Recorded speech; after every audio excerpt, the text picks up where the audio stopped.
enemy is not fighting a man because of your Christianity, because of what you are.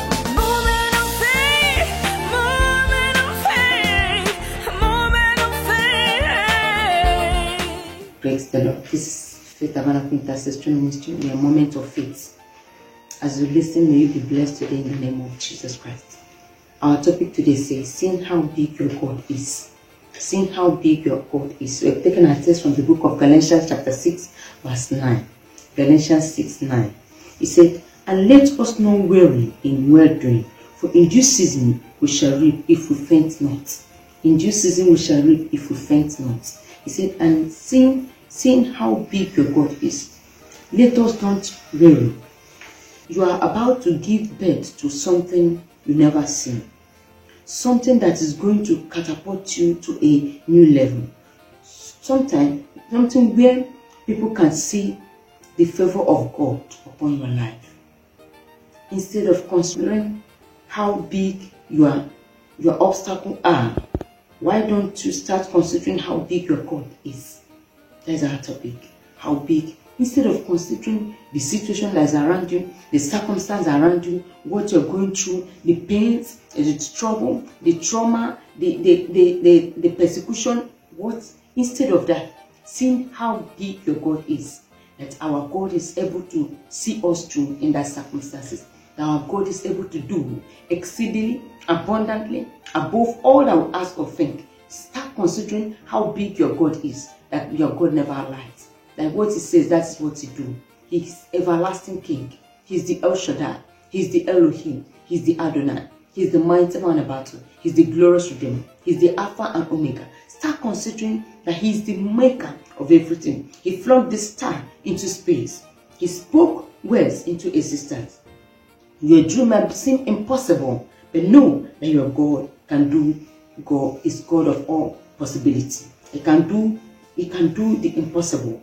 Know that there's nothing that is impossible for him to do. So instead of seeing where you are failing, start seeing where you are making progress. Start seeing where God is taking you to. Start seeing your dream. Start working on that your dream. Start believing in it. See it as a tool that you can just lean on, as a step that you can just work on, as something that you can just move on and begin to see where you are going to. See what God has for you. Hallelujah. Many times before a promise comes to pass, you have to go through a season of silence where you are not seeing anything changing.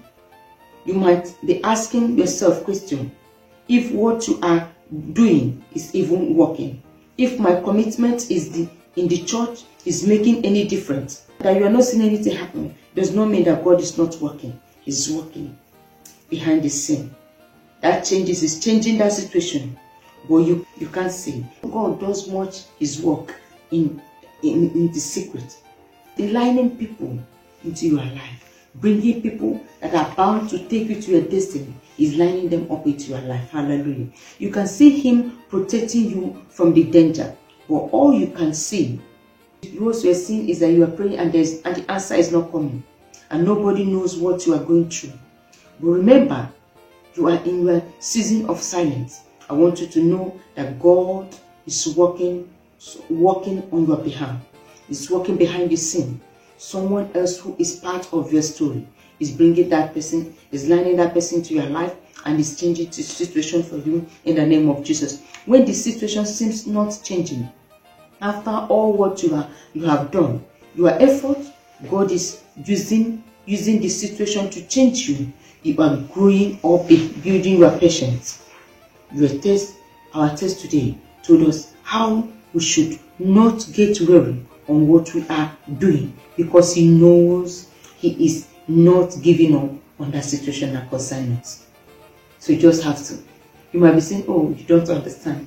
My marriage isn't working. My children are not doing well. There's no job. There's nothing working. My finances, everything has just collapsed. Get patience. God is working behind the scene. He's the God of all impossibility. He said, I'm the God of all flesh. Is there anything too difficult for me to do? He said, call upon me the days of trouble, and I will answer you and show you great and mighty things which you know well. Hallelujah. You just have to believe that something is happening behind the scene. Even when you are not seeing it, keep believing that the change is there working, that the change is coming. What God has started in your life is going to finish it up. Something has to develop in the dark secret before it starts manifesting physically. God works in the dark. He works it in dark, in a secret place, and He brings it to manifestation. Then you just see, how come? People just start saying, how come it happens? But that is how our God works. It's God of all impossibility. He can change everything. He can do all impossibility. He can answer us our prayer. He can bring that testimony to us. He can make us, He can give us a new name. He can add that value into our lives. You have to believe when there's no any sign on the outside, but the inside is still alive. Believe. Keep yourself alive. Don't let the circumstances fool you. Don't let it fool you. Begin to tell yourself. Begin to call name. Begin to let yourself know who you are.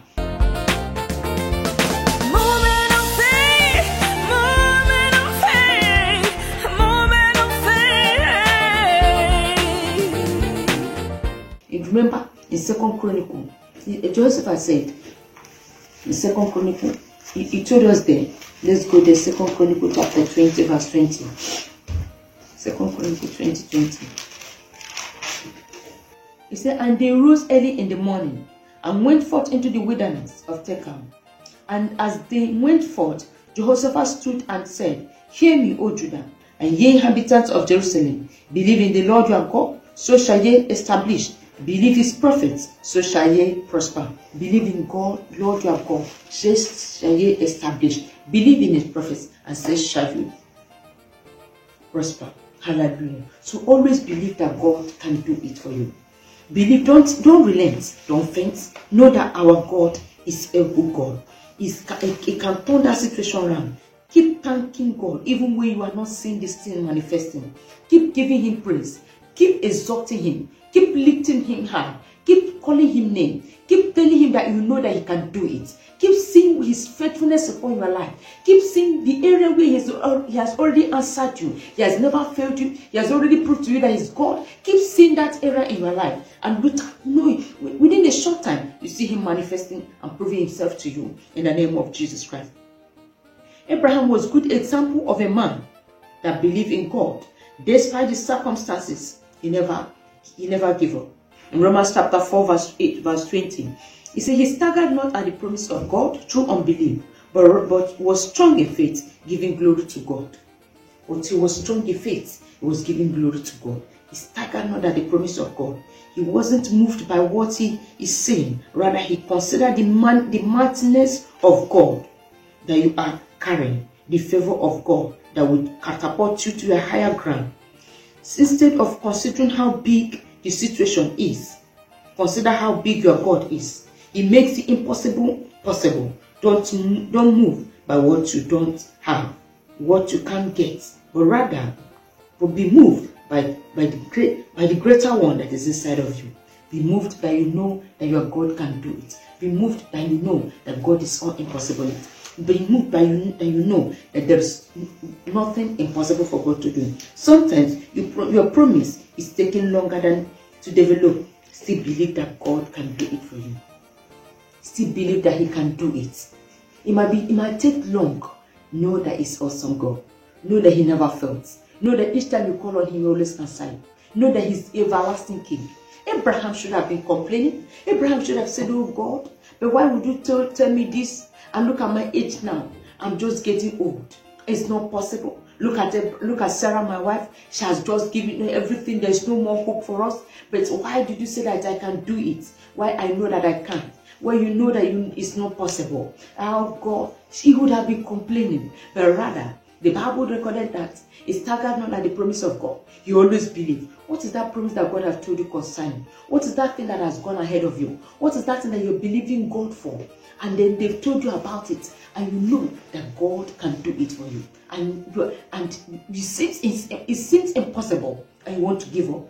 The Bible, God is telling us today that we should not give up. We should always believe that our God is able to do exceedingly, abundantly, above all our ask or think. That is awesome God. That is the El Shaddai. That is the Elohim. That is the Adonai. There is the mighty man of battle. There is the glorious King. There is the Alpha and Omega. He's the beginning and the end. He's the King of all kings. You just have to believe God. You just have to believe God. You just have to let him know that without him, you can do nothing. He wants you to see him as he is. That is why Moses said, who will I tell that I've sent me? He said, go and tell that I am that I am. What did you tell God to be? What did you call him to be? Did you see him as the I am that I am? As the Alpha and Omega? As the beginning and the end? As the ancient of days? As the lily and the valley? As the rose of Sharon? As God that can do exceedingly for you? As God that can turn things right for your good? As God that can change and give you a new name? Are you seeing him that? Say, go and tell them that I am that I am. Meaning, what you tell me to be, that is what I'm going to be. How you present me, that is what I'm going to appear. If you see me as nothing, I'm going to appear as nothing. Even if I'm God. If you present me as the King of all kings, I'm going to appear as the King of all kings. If you present me as the Alpha and Omega, I'm going to appear as Alpha and Omega. If you present me as the Lord of all lords, I'm going to appear as the omnipotent, as the Lord of all lords. If you present me as the El Shaddai, as the invisible God, as the lily and the valley, as the rose of Sharon, as the King of all kings, as the mighty man in battle, as the glorious Redeemer, as the Lion of the tribe of Judah, you are going to see your mightiness, my mighty manifesting upon you. So what are you? How are you presenting God? Are you seeing him in that situation manifesting himself in your life? Are you seeing him in that situation sleeping or wearing? Or no? How are you seeing him? Are you seeing him giving up? Are you seeing him forsaking you? Are you seeing him that he has abandoned you? Well, how are you seeing him? If you start seeing him as the Alpha, as the Omega, as the beginning, as the end in your life, is going to manifest. It's going to bring it to pass. It's going to prove to you that he's God. It's going to let you know that with him there is nothing impossible. Hallelujah. So start seeing the magnitude of God. Start seeing the greatness of God. Start seeing the power of God. Start seeing the strength of God. Start seeing the love of God. Start seeing him proving to you that he's God. Start knowing that he's the Shaddai. He's the Elohim. He's the Alpha and Omega. He's the beginning and he's the end. He's the lily and the valley. He's the rose of Sharon. You are all blessed tonight. As you listen, may the blessing of God never depart from you. You are all blessed today in the name of Jesus Christ. May the blessing of God never depart of you. As you listen, I would like you to tell someone about FTIM TV and you'll be blessed. Watch all of our videos and your life can never remain the same. You are all blessed tonight. In Jesus' mighty name we pray. Amen. God bless you all.